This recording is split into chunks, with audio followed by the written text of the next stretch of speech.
En este video voy a resolver los ejercicios del 6 al 10 de física del área de Ingeniería y Ciencias Físico-Matemáticas de la guía del IPN 2020.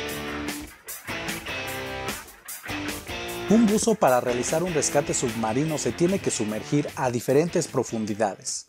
Si la densidad del agua de mar es de 1033 kilogramos sobre metro cúbico, ordenar de menor a mayor la presión hidrostática que experimenta el buzo cuando se encuentra a las profundidades de 35, 60, 40 y 50 metros. Bien bitoleros, entonces, para ordenar de menor a mayor la presión hidrostática, primero debemos de recordar qué es la presión hidrostática y cuál es la expresión para calcularla.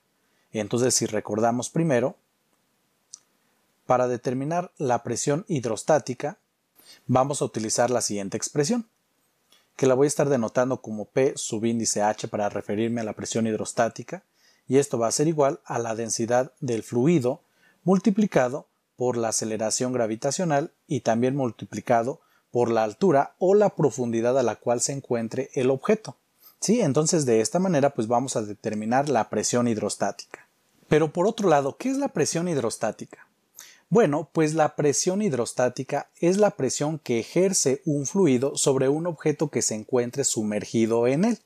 Y como aquí podemos observar en esta expresión, pues la presión hidrostática va a depender de la altura o profundidad a la cual se encuentre ese objeto.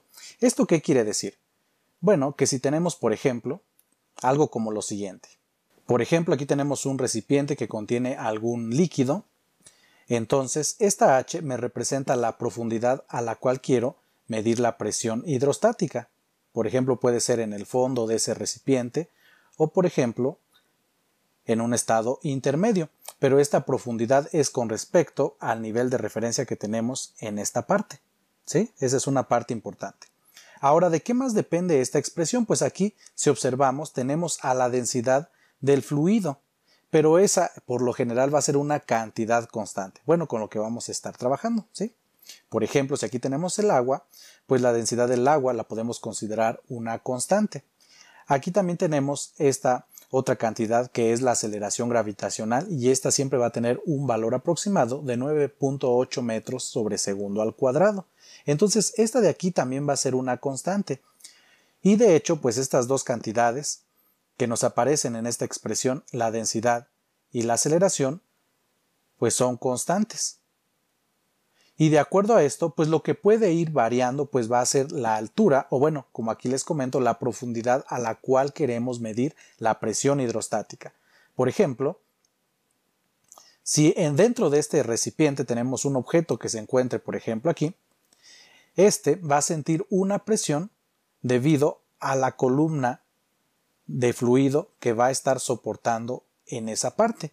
Y a eso es a lo que se refiere esta expresión. Y de hecho, aquí nos están dando cierta información, pero no va a ser necesario realizar las operaciones numéricas para nosotros ordenar esto que nos están pidiendo, ordenar de menor a mayor la presión hidrostática que experimenta el buzo. Aquí podemos darnos cuenta fácilmente que como estas dos cantidades, la densidad y la aceleración, son constantes, entonces entre más grande sea esta H, pues mayor va a ser la presión hidrostática que se va a ejercer en este caso sobre el buzo, ¿sí?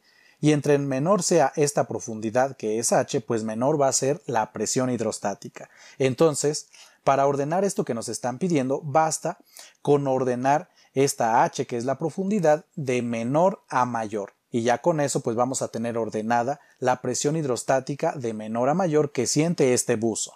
Bien, y voy a comenzar ordenando de menor a mayor. Entonces, ¿cuál de estas profundidades es la menor? Pues la número 1. Por lo tanto, pues ahí se va a experimentar una presión hidrostática menor. Después, ¿cuál le sigue? Sería la número 3.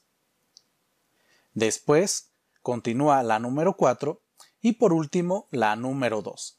Entonces, de esta manera tenemos ya ordenada de menor a mayor la presión hidrostática que va a experimentar el buzo cuando se encuentre pues a esas profundidades. Y por lo tanto, esto que acabo de escribir pues ya es la respuesta a esto que nos están preguntando. Bien amigos, y voy a continuar con el siguiente. Calcular la resistencia de un conductor si cuando circula una corriente de 2 amperes la diferencia de potencial en el resistor es de 20 volts. Bien amigos, entonces aquí si observamos nos están pidiendo calcular la resistencia de un conductor. La resistencia, recuerden que la denotamos con la letra R mayúscula. Además, aquí nos están dando de información la corriente que está circulando por ese conductor. Y esa corriente la voy a denotar con la letra I mayúscula, igual como ahí nos indica a 2 amperes. Y además nos están dando también la diferencia de potencial en ese resistor o resistencia, que es de 20 volts. Es decir, tenemos que el voltaje o diferencia de potencial, denotado de esta manera, es igual a 20 volts. Bien, pues cuando tengan estas tres cantidades, que es la resistencia, la corriente y el voltaje, lo que vamos a utilizar es la ley de Ohm, ya que esta nos relaciona estas tres cantidades, y pues de hecho aquí nos piden determinar la resistencia a partir de esta información que nos están dando, y vamos a recordarla. Entonces, esta la vamos a recordar con este triangulito, y aquí nos dice, o la forma en como comúnmente la encontramos, es esto que tenemos en esta parte, que nos dice que el voltaje es igual a la corriente por la resistencia. Y ya de ahí, si nosotros queremos determinar otras cantidades, por ejemplo, si queremos determinar la corriente, vamos aquí a nuestro triangulito y tapamos la parte donde aparece la corriente. Entonces nos queda V sobre R. Esto lo podemos ver de esa manera. Y eso nos indica entonces que la corriente pues es igual al voltaje entre la resistencia. Pero si nos pidieran, por ejemplo, determinar la resistencia, entonces tapamos esta parte que tenemos aquí y ¿qué es lo que nos queda? V entre I, es decir, esto significa que la resistencia va a ser igual al voltaje entre la corriente y de esta manera podemos obtener pues las cantidades que necesitemos. En este caso nos piden calcular lo que es la resistencia, por lo tanto pues yo voy a utilizar esta parte de aquí que me dice que la resistencia es igual al voltaje entre la corriente. Bien amigos, y lo que sigue pues es sustituir la información que ya tenemos. Pero antes de esto debemos de verificar que el voltaje y la corriente estén escritas en el mismo sistema de unidades, porque si no es así tenemos ahí que realizar ciertas conversiones. Pero aquí observamos que la corriente tiene unidades de amperes, que son unidades del sistema internacional, y el voltaje unidades de volts, que también son unidades del sistema internacional. Por lo tanto, directamente ya podemos sustituir en esta expresión. Y tenemos entonces que la resistencia pues va a ser igual al voltaje, que es de 20 volts, y esto dividido entre la corriente, que es de 2 amperes. Realizamos aquí las operaciones y tenemos 20 entre 2, pues es igual a 10, y nos queda la unidad volt entre ampere, y esto nos da una nueva unidad que llamamos ohms. Y por lo tanto esto que hemos obtenido pues ya es la respuesta a este ejercicio. Bien amigos, pues como ya han observado, aquí la parte importante es recordar la ley de Ohm, y la pueden recordar de esta manera, con este triangulito, y aquí escribiendo a los lados los despejes correspondientes, ya dependiendo de lo que les estén pidiendo determinar. Pero fíjense bien, recuerden también que la ley de Ohm pues les relaciona estas tres cantidades, el voltaje, la corriente y la resistencia. Entonces por eso es que aquí utilizamos esta ley. Bien vitualeros, pues voy a continuar con el siguiente ejercicio. Un cuerpo que recorre 1 metro en 1/10 de segundo se mueve a una velocidad de... Bueno, pues aquí lo que nos están pidiendo como tal es determinar la velocidad de este objeto. Y para eso pues nos están dando esta información. Primero nos dicen que ese objeto recorre una distancia de 1 metro y la recorre en un tiempo que es 1/10 de segundo. ¿Qué significa 1/10 de segundo? Es decir, 1 de 10. O 1/10, así como tal lo acabo de escribir. Ahora, como no nos dan más información acerca del movimiento de este objeto, como tenemos únicamente de información la distancia y el tiempo, eso significa que este objeto tiene un movimiento rectilíneo uniforme. Por lo cual vamos a utilizar la siguiente expresión para determinar su velocidad. Y tenemos que la velocidad pues es igual a la distancia entre el tiempo. Entonces lo único que necesitamos hacer pues es sustituir los datos. Y tenemos entonces que esta velocidad va a ser igual a la distancia, que es de 1 metro, y esto dividido entre el tiempo, que es 1/10 de segundo. Ahora aquí voy a simplificar, y para eso el numerador lo voy a convertir en fracción agregándole el número 1 como denominador.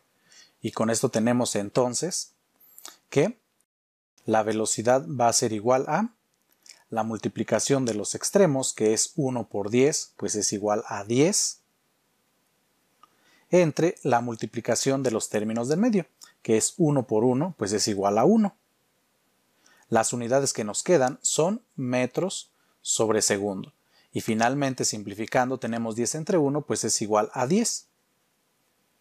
Por lo tanto, pues eso significa que la velocidad de ese objeto pues es 10 metros sobre segundo. Y por lo tanto, esto que acabo de obtener pues ya es la respuesta a este ejercicio. Bien, y voy a continuar con el siguiente. En el Sistema Internacional de Unidades, la unidad de corriente eléctrica es el ampere, denotado con A mayúscula, el cual equivale a...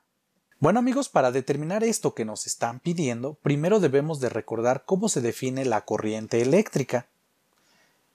Entonces, si recuerdan de sus cursos de electromagnetismo, la corriente eléctrica, que le estoy denotando con la letra I mayúscula, aunque algunos textos en lugar de esta letra utilizan la letra I minúscula, va a ser igual a la carga que pasa por un conductor por unidad de tiempo. Y a partir de aquí pues ya podemos establecer las unidades. Entonces tenemos que las unidades de la corriente pues van a ser unidades de carga entre unidad de tiempo. Y como estamos trabajando en el Sistema Internacional de Unidades, pues la carga tiene unidades de coulombs, que se denota con la letra C. Y en el Sistema Internacional de Unidades, la unidad del tiempo pues es el segundo. Y con esto tenemos entonces la siguiente relación. Por un lado nos están indicando que en el Sistema Internacional de Unidades, la unidad de la corriente eléctrica es el ampere. Pero de acuerdo a esto que acabo de escribir, también las unidades de la corriente eléctrica en el Sistema Internacional de Unidades pues es el coulomb entre segundo. Y por lo tanto la unidad ampere equivale a coulomb entre segundo. Y esta es la respuesta a esta pregunta.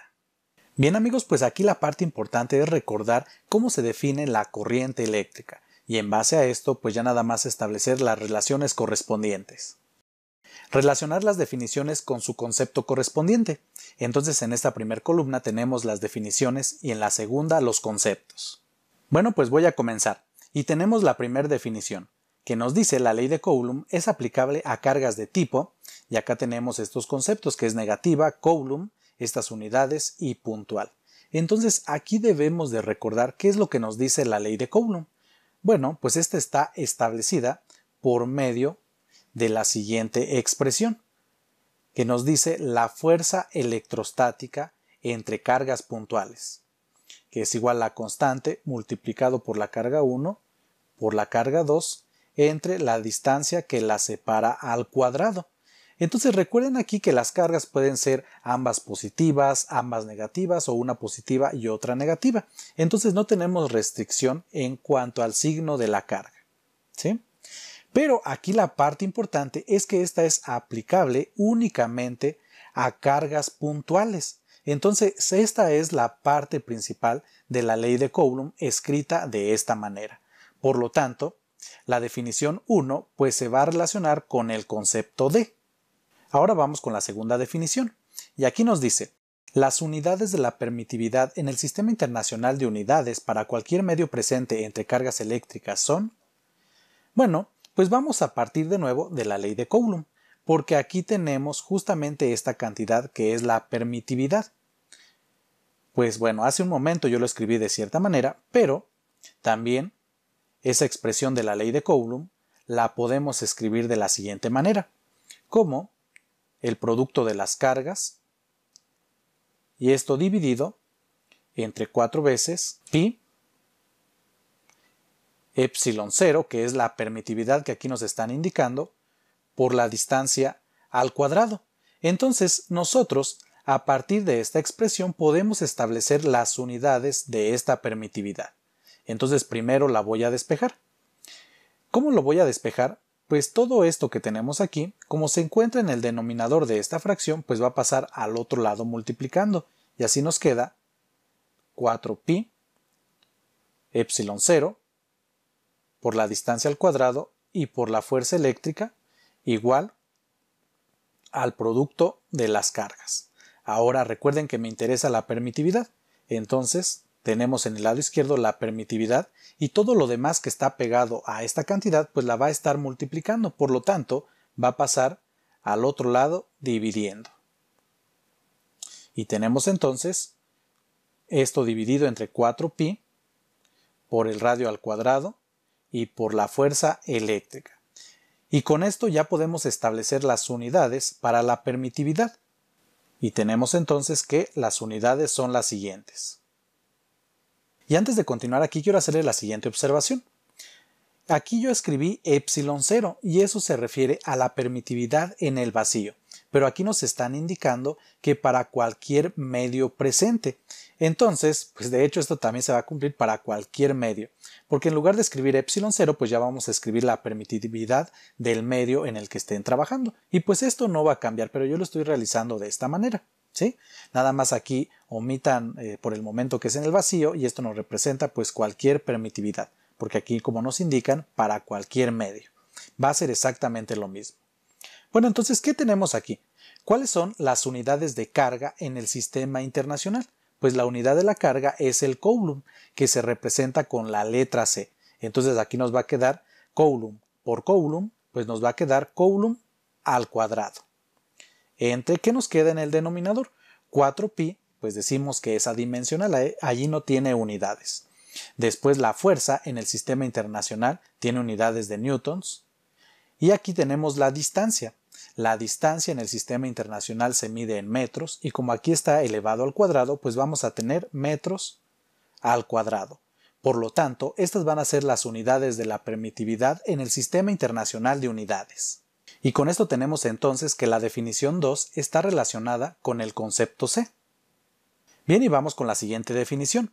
Es la unidad en el sistema internacional para la carga eléctrica. Bueno, pues esto ya lo he estado mencionando. ¿Cuál es la unidad en el sistema internacional para la carga eléctrica? Pues es el coulomb.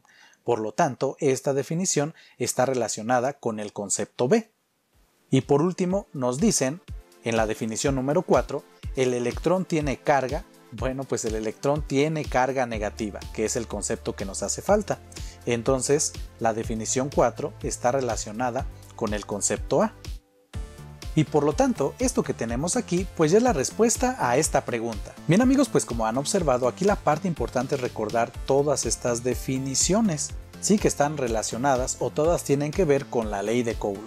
Entonces aquí esa es la parte importante. Y antes de despedirme, si consideras que este material te ha servido, apóyanos con una donación. Y con esto entonces finalizo este ejercicio y este video. Espero que les haya gustado y sobre todo que les haya servido. Pero si les ha quedado alguna duda o si tienen algún comentario nos pueden escribir. Y ahora sí me despido, como ya saben, este es su canal habitual, yo soy Humberto y nos vemos en el siguiente video.